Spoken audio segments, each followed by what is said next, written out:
Dying Light, just another day in the zombie apocalypse. Let's see if this engagement has anything new to offer.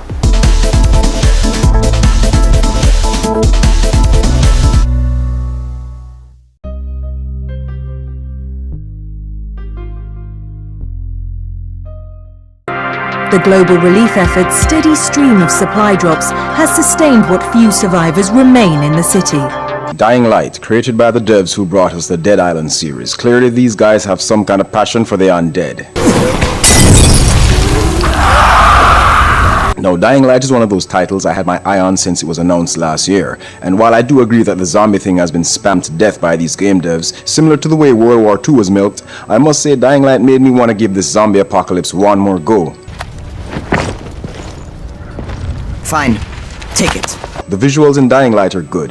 The graphics are detailed, from characters to environments. Lots of these faces do look like mannequins, but this is an issue that very few game developers have yet to iron out to this day.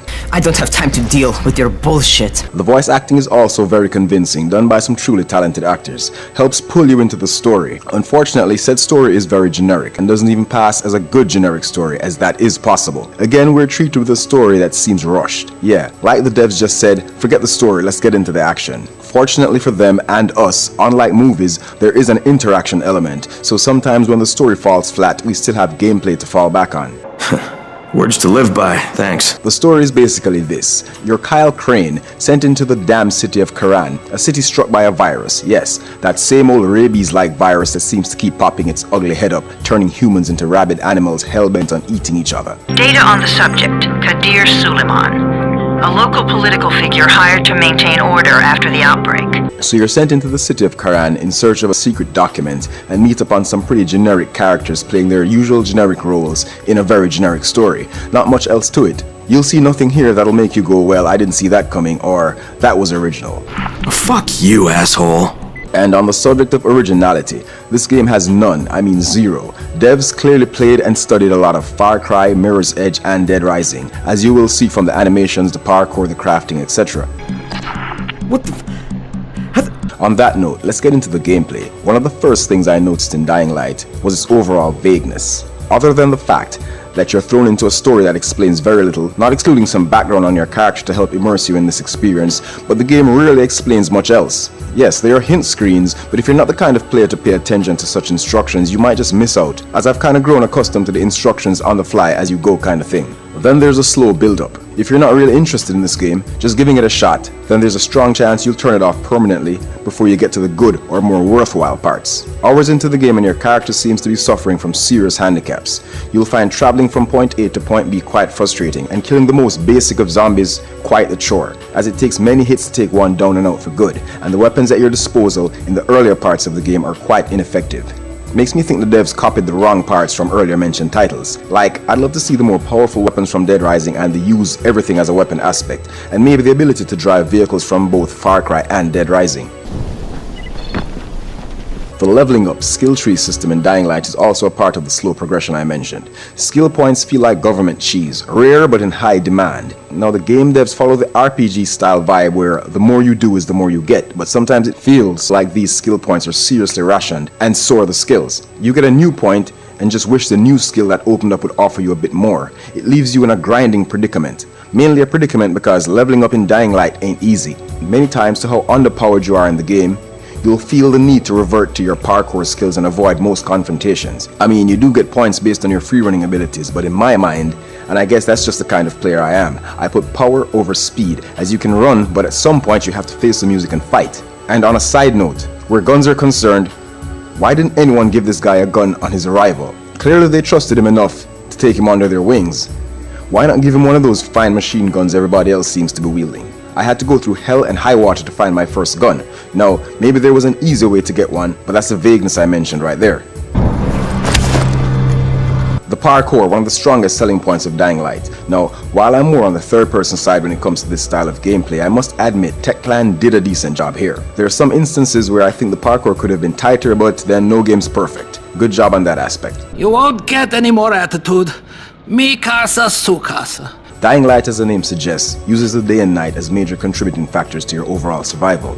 During the daytime, most of the infected are pushovers, but in the night, well, let's just say things take a turn for the worst. The infected become stronger and apparently their bloodlust gets ramped up a notch. Going out at night is basically suicide. What I like about this is, other than the intimidation factor the first time you experience this, it's not that bad, especially after you level up some. The game also rewards you for toughing it out at night. When the tough guy thing does not work in your favor, however, you're presented with an annoying respawn system where you're thrown back to what seems to be the nearest safe house. Throws me off a bit, but like I said, these devs seriously took pages out of Far Cry's book, so I'm kinda used to it. If you're looking to get more popular, you can try helping folks. Fetch quests. I hate fetch quests. And you're sent on a lot of those. I'm accustomed to these from pretty much all free roaming games, but I do wish game devs would find a more creative way to progress a game's story and time frame. What? No, forget it, I'm not doing it. The difficulty of Dying Light is a mixed bag. I could jump up and say the same thing about Dying Light as I did regarding The Evil Within, that the game is difficult for the wrong reasons, as your character does seem unrealistically underpowered, all in the name of overall game progression, giving you something to do and work towards, so to speak. When you think about it, your character, right out of the gate, is able to perform all these impressive parkour maneuvers, but has such a limited arsenal of melee techniques. I'm not saying because he's good at running, climbing and jumping makes him a fighting master, but he's clearly not some parkour instructor or gymnast. Although he has a vague background, it's clear he's some kind of trained military person. So yes, the short version of it is, Dying Light is a difficult game, and mainly because of handicaps imposed on you by the devs. Your character does not have the common sense to use any and everything in his environment as a weapon. He's limited to what he's carrying. A little more freedom in this zombie-infested scenario would have been appreciated.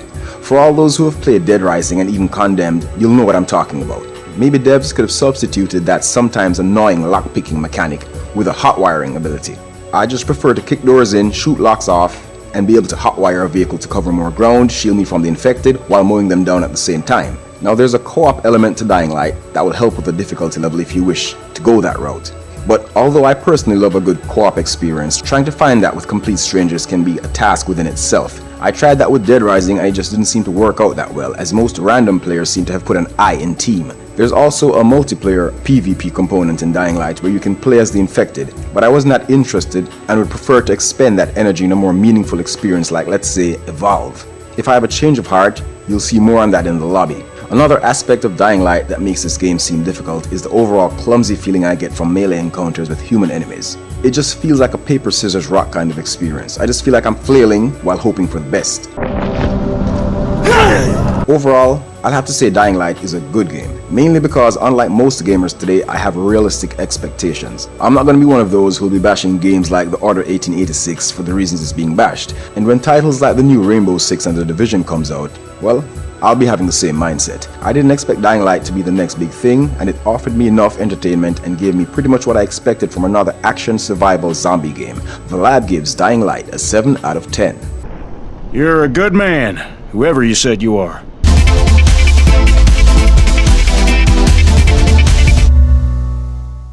After the break, we check out the CPC's launch event held at the Cove last month. We also check out the Super Smash Bros. Intermission Tournament as well as Cyberbox's Friday Night Fights.